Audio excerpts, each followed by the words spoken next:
Neil Haley Show here on the Total Celebrity segment. And, when I think about this guest, I think about specifically how she overcame. And this is all about why this month, Breast Cancer Awareness Month in October, is such an important month. So I'm excited to welcome to the program Emmy Award TV host, certified health coach, and author, Samantha Harris. Samantha, thanks for stopping by, and also an ambassador to Susan G. Komen Foundation. It's great to have you here today. Thank you, Neil. Really, thank you. First of all, you do such a tremendous job, so I'm glad to be on your program. Thank you. I'm honored again looking at somebody that's done so much TV and so many different things. That kind of wanted to go before we talk about the event is I wanted to go really quickly into specifically enough how you kind of became that certified health coach, wellness coach, because you had to go through a challenge and a struggle, and that's why you're an ambassador. So tell us that story. Well, I think that sometimes what we think of prior to a diagnosis as being the worst thing in the world ends up sometimes being a little ray of light. And so for me, being blindsided at age 40 by a breast cancer diagnosis with a 3 and 6 year old at home, my wonderful husband, I thought it was at the time of diagnosis the worst thing in the world. Besides, second to losing my dad to colon cancer when he was just 50. So cancer had been something that my family had gone through, and I knew how terrible it is to lose a parent. So it was sort of devastating news at the onset. And then I realized that I can't be devastated. I need to turn this into something better. This is the lemon. What's the lemonade?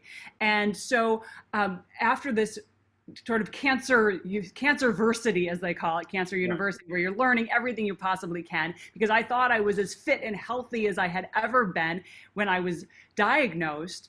I realized that, first of all, I had no hereditary link, and only 5 to 10% of breast cancers are actually hereditary. So I thought, well, why are 1 in 8 women diagnosed with invasive breast cancer? And there are men as well who are, but 1 in 8 women diagnosed over the course of her lifetime. So of course I'm a journalist by trade. So I started to really lean into that, and I researched everything I could, Neil. I spoke to experts, I read everything, I was voracious in my research. And I determined that truly it is what you put in, on, and around your body that affects your overall well-being, that has the ability through epigenetics to turn your certain genes on or off. And I had to reevaluate what my version of healthy was, because here I thought I was healthy. So I realized my lemonade in all this was reaching my healthiest healthy. And so that was really the transformative moment in my life from, yes, I still do all the things in TV as a TV host, but really this transformation to becoming a health coach and writing a book, this book, Your Healthiest Healthy, because Your Healthiest Healthy is about helping other people, a roadmap and a guide so that you too can have, there's just so much information out there that you're like, oh my gosh, I'm overwhelmed. It's conflicting information. It's overwhelming information. How do I know what to do? And so it's really a roadmap to help other people do the same, and in different small steps that are manageable, level up their overall health. See, that's the important thing, is you looked and you did the research. As a journalist, once you got it, you did not know these things. Then you say, okay, what am I putting in my body that's harmful? What am I putting on my body that's harmful? So how did you kind of discover that information? Well, really a lot of reading. Thankfully, there are tremendous amount of studies that have shown the toxicity, the carcinogens, the endocrine disruptors that are in our foods, in our food, in our foods, in our personal care routine as women, in our period routine. Then there's the toxic relationships, right, that are adding stress to our lives, making our cortisol and epinephrine levels soar to a point that we have chronic inflammation, which in turn leads to not just cancer, and not just breast cancer, but all different types of cancer, but also heart disease and type 2 diabetes. And I was so really overwhelmed by the wonderful research, advocacy, education, and access to care that Susan G. Komen helps so many throughout the entire country. I got involved first by doing the More Than Pink walks here in Los Angeles. They used to have a different name when I started, and it evolved since then. And then I also got involved with the national with the national office for Susan G. Komen. And so I work with them both in Los Angeles, where I live, Southern California, but also nationally. See, and this is what you're interesting. You talk about specifically, it's not just the kind of foods or kind of products that we're putting in our body or on our body. It's stress. Stress causes cancer. And think about during this pandemic time, how many women, for sure, are outrageously stressed because of, taking on even a longer mom role because of all the kids being home like yourself and all Yeah. these stressors. How do you keep yourself in writing in the book to teach people to kind of not stress themselves out to the point where it's going to hurt their health? Well, I got to tell you, so my dog, who also stresses me out, especially when I'm doing interviews, is at my feet with a humongous bone. My kids are in the hallway outside my door. I wish I had a big bone to give them, because sometimes they kind of need it too. And it is an incredibly stressful situation. Thankfully, they've really risen to the occasion. There are moments, but for the most part, when anxiety and stress are starting to bubble up and you feel it, it's a palpable feeling. It's an overwhelming and sometimes soul-crushing feeling in many ways. There are a few tips that I'd love to share with your audience, and how to, when the anxiety engine starts going and that negativity spiral, that it's like the toilet drain, right? It gets faster and faster. So how do you throw a wrench? Or how do you throw a wrench in the negativity spiral to stop what I call the anxiety engine? And so I have kind of my go-to tools, and this helped me through getting through my breast cancer diagnosis and how to find the positivity and develop a positive mindset to deal with that and all the steps that came next, with 3 surgeries throughout 2014 that I had to undergo. And then when COVID hit, I said, wait, I already have this toolbox over here. And let's get into it. So number one, and this seems so obvious, but it is underrated, which is breath work. Not just your everyday breathing in and out, but really taking, whether it's 30 seconds or 3 minutes or 30 minutes, to focus on your breath, to take deep belly breaths where you're really using the diaphragm and you're inhaling like filling up a balloon in your belly. We usually want to try to suck our gut in. This is a time to let it all out, let it hang out, let it go as you're inhaling. And then inhale for whatever count you can. I like a 6 count inhale, holding at the top for 2 to 4 seconds, and then a deep exhale out the mouth for the first few, and then settle into a really nice rhythmic breath exhalation out the nose, almost like you're fogging a mirror with your mouth shut. Okay. So it's for those who are yogis, it's something you do, the Ujjayi breath in yoga. So that's number one. Tip number 2 is to get out in nature as much as we can, especially before the winter sets in. Let's get a handle on this stress and anxiety. So to do that, take a walk, being able to have some sort of physical movement, whether you can walk a block or 10 miles, getting outside, getting in nature, and then while you're there, being mindful about it. So what do you hear? What do you feel? Do you hear the birds chirping? Do you feel the warmth of the sun on your face? And just being mindful in that moment brings your cortisol levels down. It activates your parasympathetic nervous system. So there's the rest, relax, parasympathetic nervous system, and then there's the sympathetic nervous system, which is that fight or flight, and that's where the cortisol surges. So what's amazing is they can never be active at the same time. Right. So if you actively get yourself into a parasympathetic nervous system state, the stress just goes like this, and you'll feel it. You'll feel it melt out of your body, and it's an amazing feeling. It's truly amazing. So in the third tip, I'll stick with 3 because I know we don't have all day, although I'd love to talk to you all day long. But the third tip would be positive self-talk. And so it's also a key to developing a positive mindset. So positive self-talk kind of goes like this. And I literally mean talk to yourself. If you have to shut yourself in a bathroom or a closet, fine. Or Okay. the family will just think you're psycho. There's mom, or there's Samantha's used to talking to herself because exactly. And so it's nothing new, right? Uh, just make sure you're off a Zoom call maybe at the time. Just like, it'll look a little strange. yeah. Uh, so the positive self-talk kind of goes like this. And let's take COVID since we're in it for an example. Right. All right. Control what you can control and worry about what you have to worry about when you have to worry. Because there's always going to be time to worry. It's like if you like find a lump, if a woman finds a lump and you're like, oh my God, it's breast cancer, I'm going to die, I'm going to leave my family. Take a beat. Okay. If it's breast cancer, you're going to have plenty of time to worry and deal with that then. So right now, don't bother with the worry and control what you can control. So with COVID, I can't control COVID's out there. COVID is here. How can I deal with this? What's positive? Well, let's see. I have my family surrounding me, for better or worse, but let's focus on the better. Like your dog on your feet. My dog at my feet, but in a way that I'll never get this time with them like I have right now. Never again.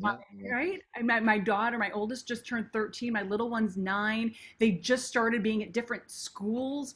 So right now, if we were in school, they wouldn't see each other pretty much at all in the morning. They have completely different schedules. So they're getting more time together and I'm getting special time with them. You're focusing on that positive, Samantha. You're focusing in whatever the circumstances, what can I find positive in that situation? Exactly. And so again, with COVID, another positive self-talk moment would be, okay, well, I can't control there's COVID, but guess what? I can control that. I have time to finally make healthy meals at home and learn new recipes to feed my family and make sure their immunity is better. I can't control COVID, but I can make sure I am masked when I'm out there walking around. I can't control what other people are doing, but I can make sure I have a PM 2.5 filter in my mask to make sure that I am. So there are things that you can do to activate your control, which also helps us calm down.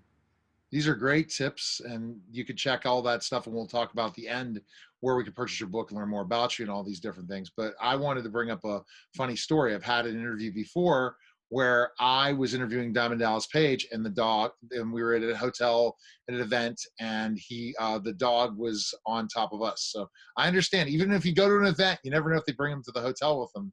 So that's the dog story is a funny story. So jumping into this event, and I love you because you're the best spokesperson to talk about it, but this is the first time.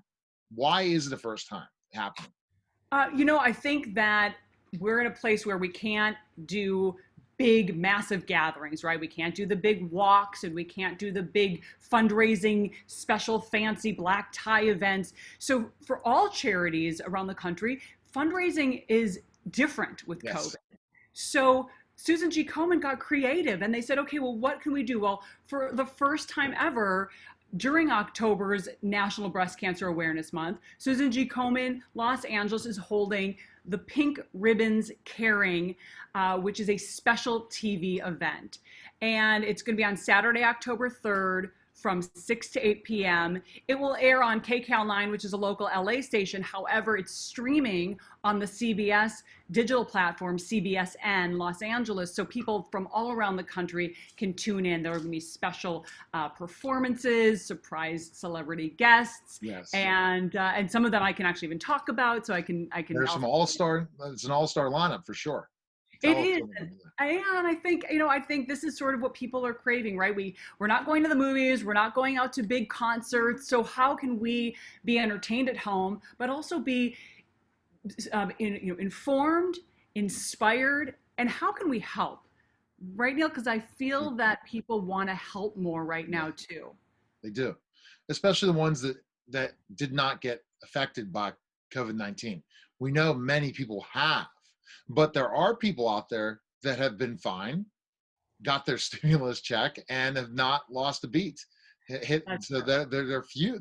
I don't know how many of those, but some people have not suffered through this in certain financial ways. So they want to give back, especially at this time period where they weren't taking the long vacations anymore. They weren't spending extra money going out all the time. So there's money to give to a great cause in this challenging time. Yeah, I don't know about you, but we got our credit card bill the other day, and I went, honey, look, it's like half of what it's been some other month. It's like, this is, I mean, I want COVID to go away right now. But on the other hand, like, I'm, again, positive self-talk, Yes. finding the good in everything, right? Um, Yes. I was going to also say that being that this event is bringing people together and entertaining people, it is a great time to be able to give back because I've met so through my health coaching I also have I do big group webinars, Okay. but I also do private one-on-ones, and so I have many clients who are breast cancer survivors and many webinar attendees who are also breast cancer survivors, and many had actually recently been diagnosed during COVID. Oh my And gosh. what I realized is that if you were diagnosed during COVID, you don't get to have your spouse or your support system at the hospital with you throughout each step. And Right. there are people who have now you have your kids at home studying. Well, there are people who can't actually get to their appointments because they have to be home supervising their children. Mm. So what Susan G. Komen allows through its incredible fundraising, 75% of the funds that are raised nationally for Susan G. Komen go to help those who are dealing with either a new breast cancer diagnosis, metastatic cancer, a variety of different challenges that they find. And so what is wonderful about this special Ribbons Caring, Pink Ribbons Caring TV event is that the money that will be raised will help people maybe have someone come to their house to watch their kids so they can get to their breast cancer treatment, so they can get to see their oncologist, perhaps pay for medication they otherwise wouldn't be able to afford because during COVID, they don't have an income. That's exactly true. So yeah, and there's again a great lineup that's going to be there. I can remember a few. Brett Favre is going to be there. So Brett and I got to talk a couple of months ago, and he's such a great guy. I really enjoyed his conversation interview I had with him, and then Kelly Osbourne as well. And then I think that's a pretty I, great guest as well. Yeah, it's fun. I have a couple people that'll be on it that were on Dancing with the Stars when I was hosting it. So Kelly Osbourne and Marlee Matlin, who is Oh yeah. incredible. She has been a strong supporter of Susan G. Komen for a long time. And then also, I'm actually, so what I'm most excited about is Melissa Manchester, who is a Grammy Award winner, is going to be performing. She's been a longtime Komen supporter. But here's a little fun side story that nobody else will know. So back in the day when I was growing up in Minnesota, my dad produced all the rock concerts that came to town. And he also produced a couple of national tours. Okay. Melissa Manchester was the first national concert tour that he promoted, that he was the promoter for, and she was my first concert that I ever went to and hung out backstage. I had my first M&M cookie there. I was very excited. So for me, that's what I'm excited about. That. Awesome. It's a great lineup, but again, it's definitely to help raise money and how can people watch it and stuff. So for people who live in Southern California, they can watch it live on KCAL 9. Again, it's from 6 to 8 p.m. Pacific time, but anyone in the country can watch it streaming live on CBSN Los Angeles. That's the digital platform for CBS. And just really sit back, enjoy not only the performances, but then also be moved and inspired by the stories of survivors' journeys, both metastatic and those who've survived breast cancer who are not living with metastatic cancer. So that's also going to be, I think, really wonderful and a tremendous addition to the entire thing. And it's something interesting I just want to also mention. So Breast Cancer Awareness Month, something that everybody of course thinks about, but also there's a metastatic breast cancer conference. So Susan G. Komen Los Angeles was actually the first Komen affiliate to hold a metastatic breast cancer conference. It's done so every year since, and it's been influencing different affiliates around the country as well, which is pretty amazing, because the metastatic community loses 41,000 people each year. And so this October, during National Breast Cancer Awareness Month, Komen's Los Angeles and New York City affiliates have teamed up to live stream a full month of programming for the metastatic breast cancer community every single day from October 1st to the 31st.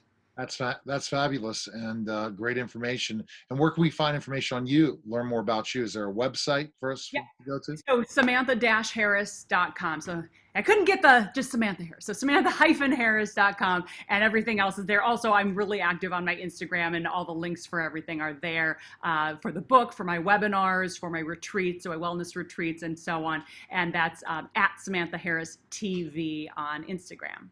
So you stay busy and you're able to stay still as much as you could with the distractions, and that's impressive. I've I seen. just thought the dog is still eating that bone. Okay, so you're able to figure all that out. So I appreciate you stopping by, and it was great. And everyone needs to tune in. And thanks for all the great information you gave today, Samantha. I appreciate it. Thank you, Neil. Thank you, everybody. Bye bye. That you're listening and watching the Neil Haley Show, and we'll be back in just a moment. Hi everyone, and welcome to the Dr. Christopher Hall Show.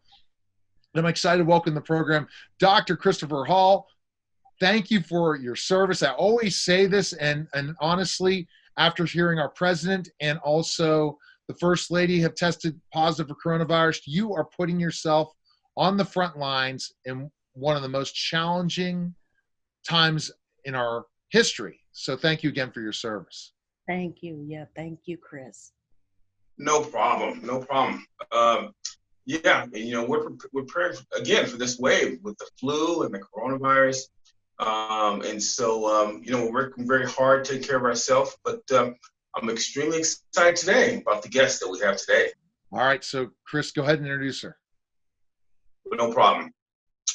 Well, it's my pleasure to introduce a 4-time Grammy Award winner with multiple nominations, 12 nominations for Grammys, a person who is really a poet, a singer, a producer, a writer. Wow, just incredible. Very excited to welcome to the show today, Miss Denise Williams. Welcome to the show, Denise. So good to be here with you guys. Thank you for inviting me. Absolutely. And thank you for your service, as we said earlier. Yes, and he's out in Mississippi, Alabama area. I'm in Pittsburgh, Pennsylvania. And, I see all of the records on the wall. Well, as a performer, how tough has it been, the coronavirus, for you? I mean, I feel for any type of performers that had to perform in front of some sort of audience to be kind of change their lifestyle completely. It's got to be so tough. Well, I tell you, the thing that has probably impacted us the most is we've not been able to do concerts. So we've not been able to tour or go out there. It's a financial hit, but it's also a personal hit because we love, for us, of those of us that are still out there, especially as long as I've been out there, we love being in front of the people and, just hanging out. So I've missed it socially. I've missed it being around the audience, being around people in general. And financially, it's been a different kind of year for us, 2020. But I just thank God. He takes good care of me and everything's good. The kids are good. The grands are good. So we're just hanging in there, even though it's been a different kind of time. Exactly. It has been. Yeah. So, Chris, what's your next question for her? Wow. I mean, it's just, again, just very exciting. Very excited to have her on the show today. Denise, tell us a little bit about, I know that you kind of got your start in Gary, Indiana, and tell us a little bit about just, at that time, how you grew up and that kind of stuff. Well, I am from Gary, Indiana. And of course, most people, when you say Gary, Indiana, they think about the Michael Jackson and the Jackson 5. And so we were in the same city at the same time. I think the very first time I saw Michael Jackson perform, he was about 4 or 5 years old at the Masonic Temple. I'll never forget that. But I grew up in a very religious home. We were Church of God in Christ Pentecostals, and I named the church after a while the Church of Thou Shalt Not, because it was, you couldn't do nothing but show up on Sunday for church and stay there all day.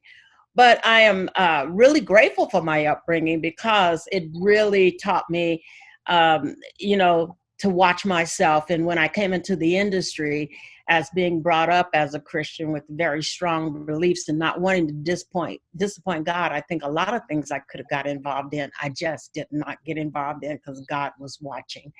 And I'm really grateful, that I had that discipline. And then especially after seeing how many young women were following me and asking me questions, and how I did certain things or how I was in the music industry. It was great to have that background to be able to encourage them in how to stay strong, how to keep your composure and not be out there on the street corner, which is what I thought. My church had a big protest when they found out that I was going to join Stevie Wonder as a background singer. And they just prayed against it and me not going. And it was very hurtful for me to know that my church didn't support me. But what I found out is that they were afraid that I was going to leave everything that they taught me, the foundation, and end up on the streets in Los Angeles. And what I didn't do was I ended up with Stevie Wonder. And I got involved with Stevie because I had a cousin who, when he was 14, he would come to Gary, Indiana and visit his grandmother. And my grandmother and his grandmother were sisters. And so he would always brag, I know Stevie Wonder, I know Stevie Wonder. I said, Pinocchio, your nose is growing, because everybody from Detroit swear they know Stevie Wonder. Just shut up. But it was John Harris, my cousin, after 7 years of telling me that got me the audition with Stevie Wonder. And I gladly jumped in and took it, because at the time I was at Purdue University and I wanted to be a nurse. But I found out, I am trying to collect this up. I am so sorry. I found out that I could not take science. You got to be brilliant to be a doctor or a nurse or anything like that. The science of it, and I just did not have the acclimate for science. So when my cousin reached out to me during my second year of college, said, what are you doing? I said, flunking out of school. And he said, good, I have a job for you. And so I got to audition for Stevie. And of course, I worked with him for 3.5 years as a background singer. And that's how I ended up from Gary, Indiana, onto the road with Stevie Wonder as a background singer. See, I think this is such an interesting story, because you touched greatness with Michael Jackson, yet you had to go to Stevie Wonder. But so even though you're a legacy in yourself in your music career, 4-time Grammy Award winner, everyone remembers certain songs of yours, you really had brushes with greatness. So what did you learn from Stevie working with him? What I learned with Stevie was, to be quick on my feet, because we would go out there and he would say, we're going to do this song, that song. Then he'd get on stage and certainly turn creative and start writing a song. And then the band, all the guys in the band and the three of us as singers, we had to act like on stage in front of, thousands of people that we knew what he was doing and talking about. And he'd feed us lyrics. And so I learned how to be really quick on my feet, and how to be, spontaneous. When you get out there a lot of times and you're performing and you may have a strict program or, a strict show that you want to do. But when the spirit hits and you want to do something different, you should also be able to do that as an artist, as a truly creative person there. And so I learned that from Stevie, and I've appreciated learning that. Wow. Fantastic. Incredible. Wow. Yeah. Go ahead. Next question, Dr. Hall. And Dr. Hall does focus on education. So this is interesting. I'm sure that you heard the story of her going and getting a different education with Stevie. So we wouldn't knock that for sure. But Dr. Hall, what's your next question? Oh yeah, well no problem. And she talked about the contributions that people make to medicine. And her mom was a nurse, and her grandma was a nurse. And I think that she had aspirations to do, she said. So, but I'm certainly glad that she went into singing and stuff. So now, tell us a little bit about how important are math teachers? Oh my gosh. It's incredible. I mean, math teachers, if you can't add and subtract and multiply, you're in trouble. Mm-hmm. You are seriously in trouble. And I was never really that good at math, but I had a math foundation. But still, and even in music, if you don't know math, it's very difficult for you to read music, to be able to play sheet music. If they stick a piece of paper of music in front of you, and you can't, you don't know math, you cannot read music. And a lot of times, I would go into the studio and I wasn't able to read the music, but I had to learn because there was a lot of money in doing commercials for television. And if you need to go in there and read, and math plays a major part in that. Math plays a major part in your being able to go to the grocery store and buy groceries. The thing that I feel so bad about with these kids nowadays is a lot of them can't count change. They, a couple of times I've gone and kids have been at the register, and the register are telling them what it is, but without the register being there, you wouldn't know. Long division, long multiplication. A lot of our children, I don't believe, are doing that. They're doing that by telephone and the computer. And it's really I think very, very significant that you know how to do math longhand, because what happens if all of the computers shut down or your phone shuts down? Something like that can happen. If you don't have that knowledge in your head and you're able to do that, you're in trouble.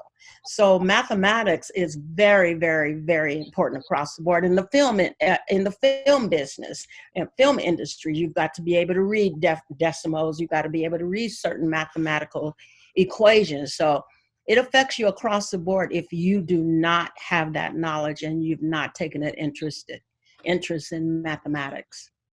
Yeah, that's kind of. Let me say one thing. I think I asked her a loaded question, and that was a beautiful answer. You're totally right. How important was your math teacher in high school for you? Did you work in the store? Yeah, he was the one that bought the record store. Mr. Horace Parks, my math teacher, bought the record store in Gary, Indiana. And I went to him one day and I said, I really need to make some money. Can you hire me in your record store? And he said, well, let me talk to your mom. He did. My mom said, it's okay. She can work in your record store 2 hours, after school every day. And so I went to, work in his store. And then there was a back room in the back where you could come through the alley. So I used to sit at the table and I would spin these 45s, and I would be singing by Aretha Franklin, Gladys Knight, the Supremes, Nancy Wilson, anybody could get my hands on. And so one day he was in the back and I didn't know he was there, and I was singing. And so he came back up to the front. He says, I didn't know you could sing. And I said, that's because you don't go to church. If you went to church, you would know that I could sing.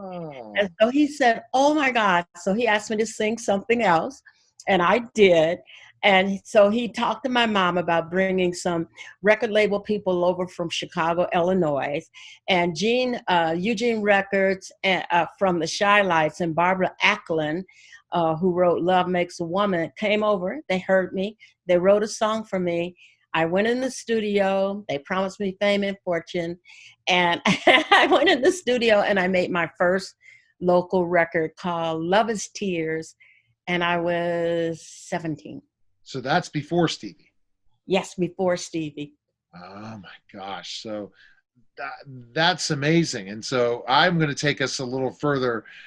When would you consider your big break after Stevie Wonder? Because when you're a background singer, they're unbelievable people. I mean, meaning that the stories finally that came out, I guess about 10 years ago, about, really we should consider these people as talented as the singers, because without them, singers can't they can't sound as good as they do when they perform at concerts, because they're the ones that keep it all in rhythm, so it sounds so good. We don't know who they are, but they're tremendous. How did you get that big break? It seems like a multiple big breaks, but how did you kind of get the one where you became the star? We used to go to rehearsal for Stevie, and, we'd be in there an hour or two before he would come a lot of times. And so we started writing. And one day, Nathan Watts, the bass player, was playing this little riff, and I started singing over it, gotta be free, free, free. And he kept singing it. And then Susie Green, the other background singer, walked up to me and said, here, sing these lyrics.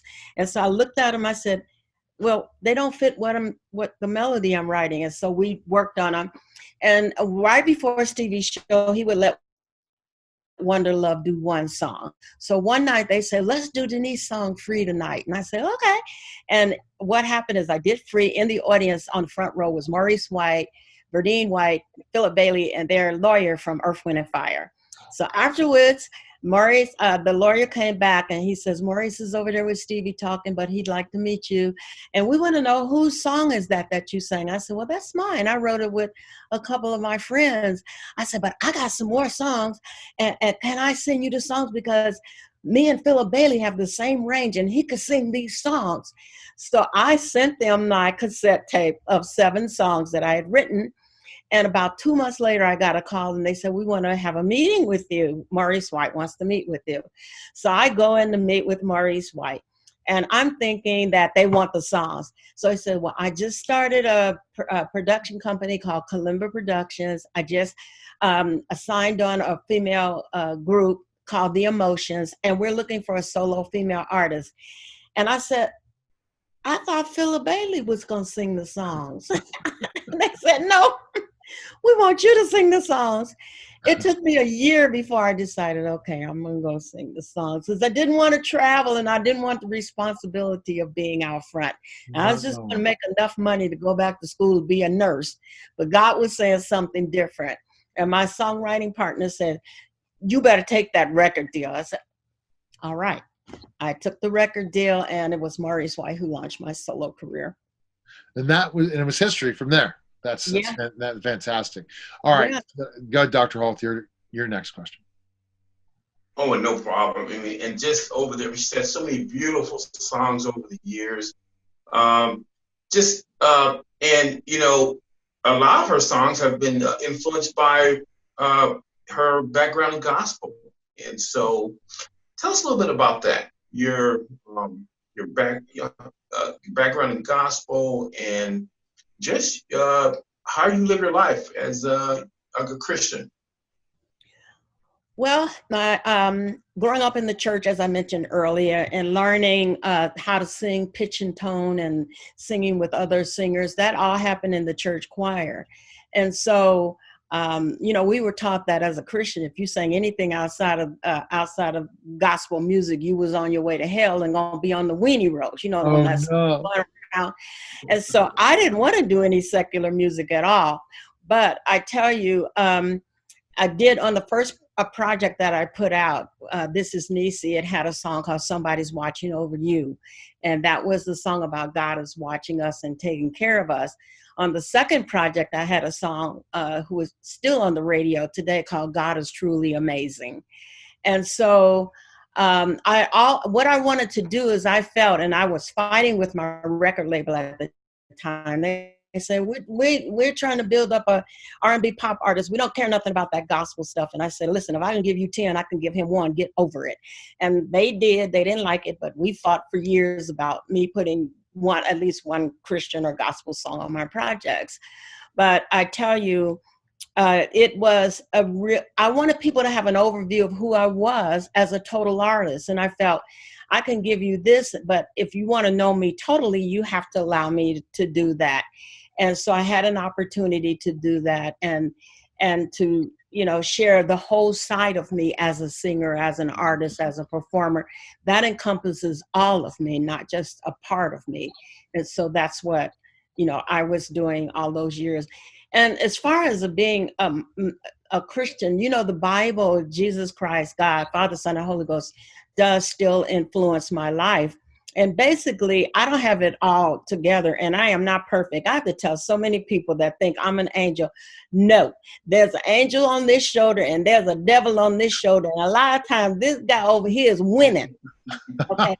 He wins a lot of times when he's telling me, she said, don't do that. And he's saying, oh, it'll be fun. I said, I'll be right back. And I go, and so it has been, you know, a journey of life to try to make the right decisions, to do right Exactly. by people, to do right and not in my career so much, because that was pretty clear to me, but to do right in life and to walk a certain line.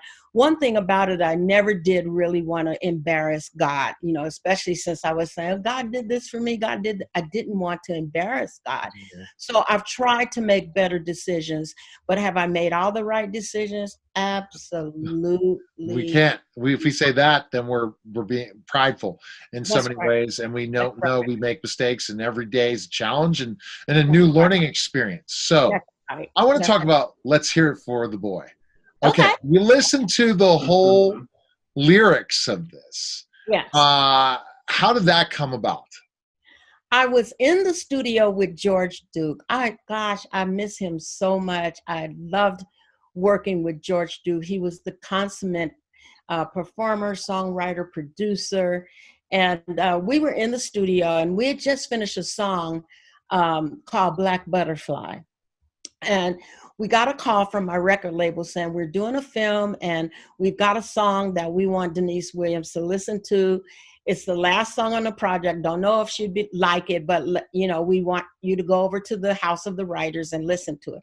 So George Duke and I go over to the house, and there's Dean Pitchford and Tom Snow. They're on the piano playing it. And afterwards, they give us the song. You know, we walk out to the car, and George Duke said, we're not doing that song. I said, yes, we are. I said, it's going to be in a movie, George. I said, I just read an article calling me a great balladeer. I could do an up-tempo song. Come on, let's do that song. We're not doing that song, George. So, you know, I say in my show that the man is the head. Okay, he's the head, but the woman is the neck. And she can turn that head any way she wants to when she put her mind to it. So I stopped talking to George and I went to his wife, Corrine. And I said, Corrine, I want to do this song. And George said he won't do this song. It's a hit. I can feel it in my heart. It's a big hit. So Corrine said, girl, don't worry about it. I'll take care of it. A week later, me and George was in the studio doing that song. And he fussed and he fussed and he fussed and he worked me really extra hard on the lyrics. He said, I'm gonna get you for making me do that, for you and Corrine making me do that song. So years later, you know, and it's a big hit. Years later, this television production does a television show on me called Unsung, and George is on there. So George says on Unsung, I still don't like that song. I said, well, you know, 15 million sales later, I said, give me your royalties. I bet I take them. I got a house full of children. Baby needs shoes. We'll take all of that. Yeah, And especially every time people understand that it plays on Spotify or something, you're getting paid, right? worldwide. And it's like, he didn't like that song. I said, just give me your money. Yeah, I wonder. I think it's probably gotten. I think it even went viral on TikTok. For yeah, there you go. you know, I don't know. You know, these '80s songs. '80s just live in infamy. We got to go back to the '80s. But okay, so latest projects now. You have a new album coming out, and new song now, new album soon. So tell us about it. My new song is called When You Love Somebody. And it once again, I had to blame it on God. It was a God thing because I've been telling my children for the past 2 years, I'm ready to retire. No more singing. I'm going out on a high note. I'm not singing anymore. And they were saying, Mom, you won't retire. You're not retiring. And people say, no, Miss Williams, you can't retire. One of the Delta agents in the airport told me, somebody said you want to retire. You can't retire. And I was like, what? You know, why can't I retire? So anyway, my son and I, one of my sons, we were in Los Angeles for a meeting. And so the last meeting that he had was with a friend that he went to high school with, Emil Gatos, who's a producer and a songwriter. So he said, Mom, I'm just going to stop by here and talk to him quick. I said, okay. So we go by there and we have the meeting with him. And so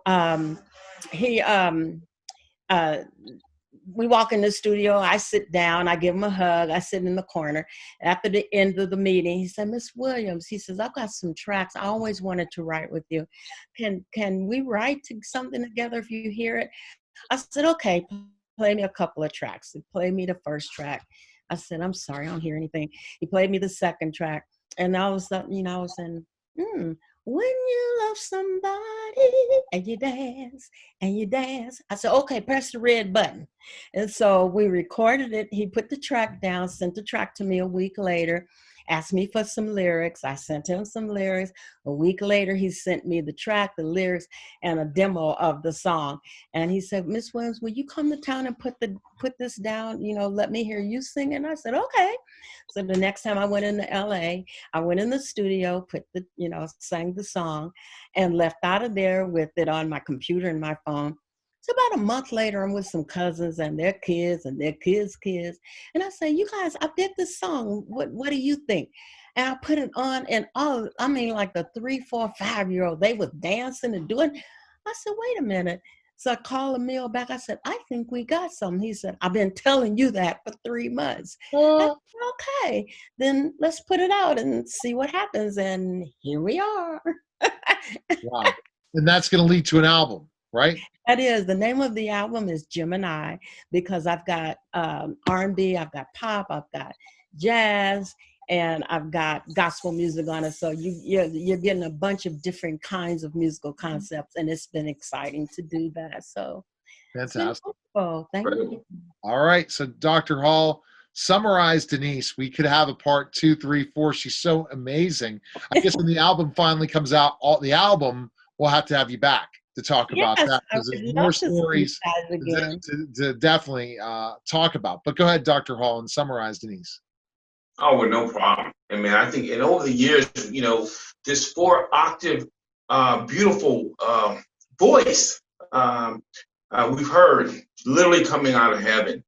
Beautiful songs, "Silly Me," "Free," "That's What Friends Are For," and so in this very difficult time that our country's going through, we're so excited, very happy that she came on the show to tell us about her life, how she made it in the entertainment business, and so thank you very much for blessing us with your presence today, Ms. Williams.